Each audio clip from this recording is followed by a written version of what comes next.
The call came in just after midnight. Jack Mercer was halfway through his coffee when the alarm screamed through Station 14. Possible gas explosion. Residential block. Multiple units responding. Jack was already pulling on his gear before the dispatcher finished speaking. Fire never scared him. Silence did. The house was fully engulfed by the time they arrived. Flames climbed into the night sky, lighting up the street like a funeral pyre. Windows shattered.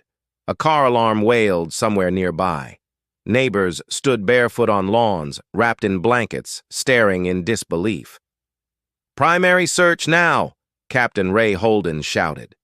Jack moved without thinking. Hose line. Entry. Heat slammed into him the moment he crossed the threshold. The structure groaned, beams cracking overhead. Whoever lived here never stood a chance. Room by room they searched. Nothing. No bodies.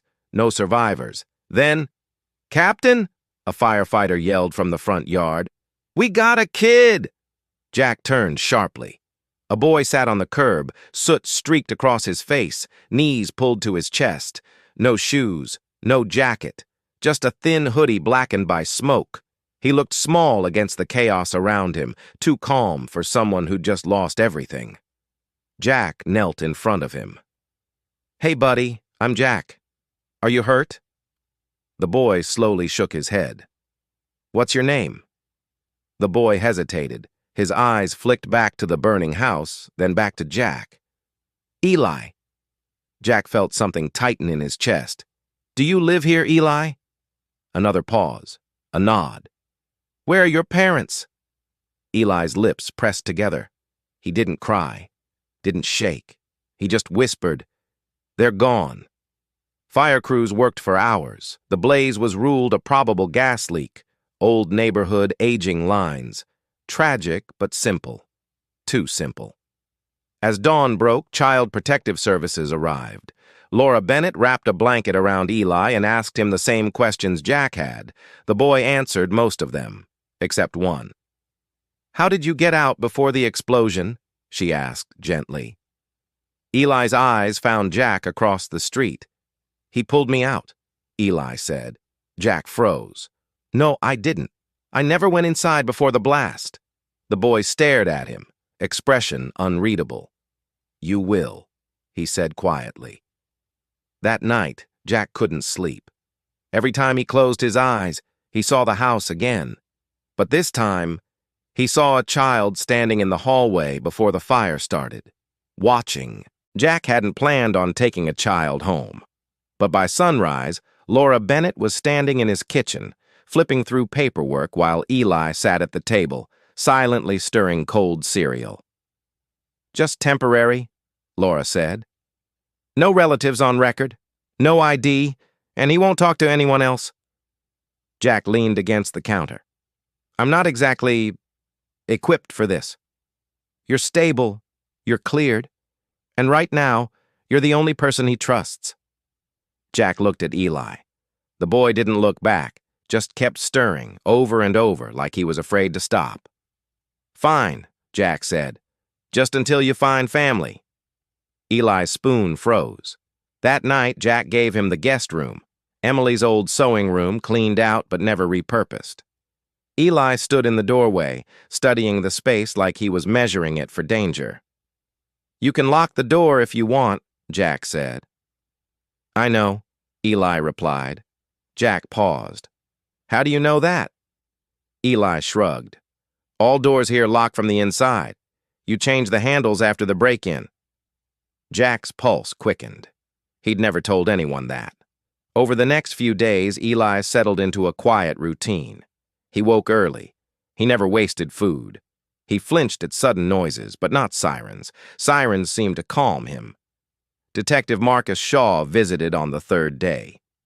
"The explosion doesn't sit right," Shaw said, flipping open his notebook. "Gas line was intact. No leaks.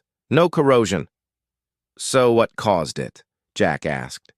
Shaw lowered his voice. "Accelerant traces. Someone wanted that house gone." Jack glanced toward the hallway. Eli's door was cracked open. That night, Jack found Eli sitting on the floor of the living room, surrounded by fire station manuals Jack hadn't touched in years. "You shouldn't be reading those," Jack said gently. Eli looked up. "You missed the warning signs." Jack stiffened. "What signs?" "The smell wasn't gas," Eli said. "It was thinner, sharp, like paint." Jack's mouth went dry. "How do you know that?" Eli hesitated. His voice dropped to a whisper. "Because I smelled it before the fire." Jack sat beside him.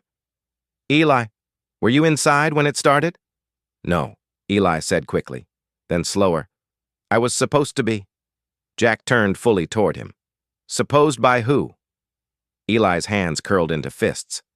"The man who said fires fix mistakes." Silence swallowed the room. "Did he start the fire?" Jack asked. Eli nodded once. Then he added, "And he knows I'm still alive?" Jack felt the same cold fear he'd felt the night Emily died. The kind that didn't scream, just settled in your bones. Some fires weren't accidents. Some were messages. Jack didn't go to work the next morning. He called Captain Holden and said it was a family situation. Ray didn't ask questions, just told him to be careful. By noon, Detective Shaw was back. "We checked Eli's house history," Shaw said, standing in Jack's driveway. "It wasn't owned by his parents." Jack frowned. "Then who owned it?" Shaw hesitated. "A shell company, cash purchases, rotated tenants every few months." Jack's stomach tightened. "Like a safe house." "Or a trap," Shaw replied. Inside, Eli sat stiffly on the couch, eyes fixed on the window.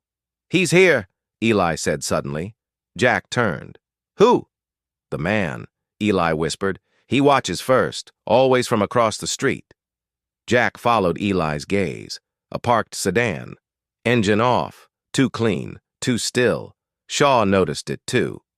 He quietly reached for his radio, but the car rolled away before backup arrived. That night, Jack finally told Eli the truth about Emily. "She died because I wasn't there," Jack said, staring at the darkened fireplace. "I chose overtime instead of coming home early." Eli shook his head. "That's not why." Jack looked at him. "You don't know that." Eli met his eyes. "He was watching you then, too." The words hit like a punch. "You were on engine 7, Eli continued softly. "The warehouse fire, electrical, 3 alarms." Jack's breath caught. That fire had happened years ago, before Emily's accident. "How do you know about that?" Jack demanded. Eli swallowed. "Because the man was there.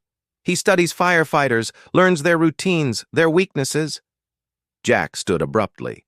"That's impossible." Eli flinched, but didn't back down.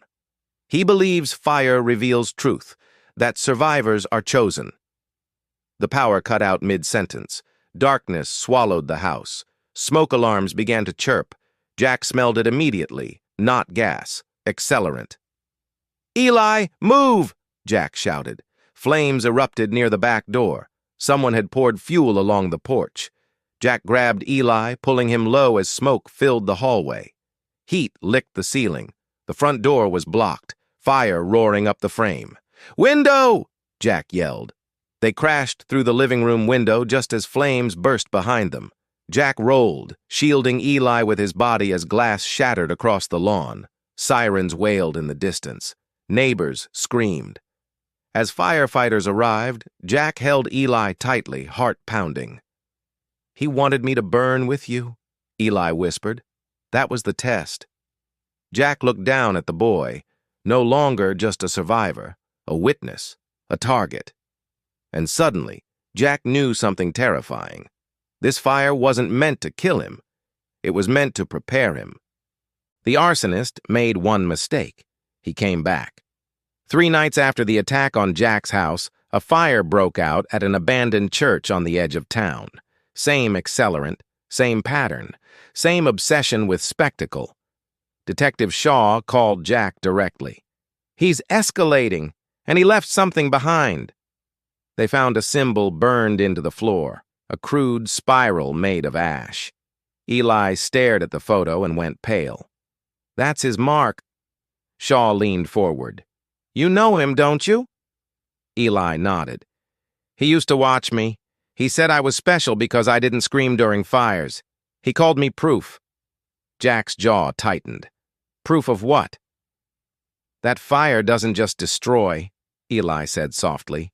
It selects.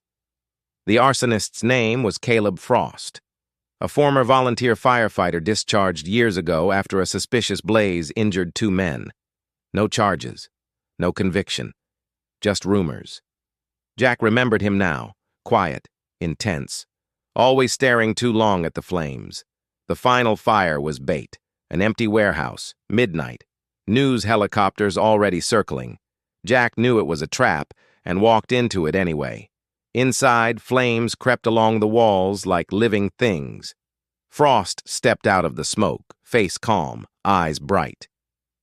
You finally brought him, Frost said, nodding toward Eli, who stood behind Jack with Detective Shaw and backup units hidden nearby. Frost smiled. You passed every test except one, Jack. Jack stepped forward. You think fire chooses people? You're wrong. People choose what they become after the fire. Frost laughed and stepped backward, deeper into the blaze. The roof collapsed seconds later. Fire crews pulled back.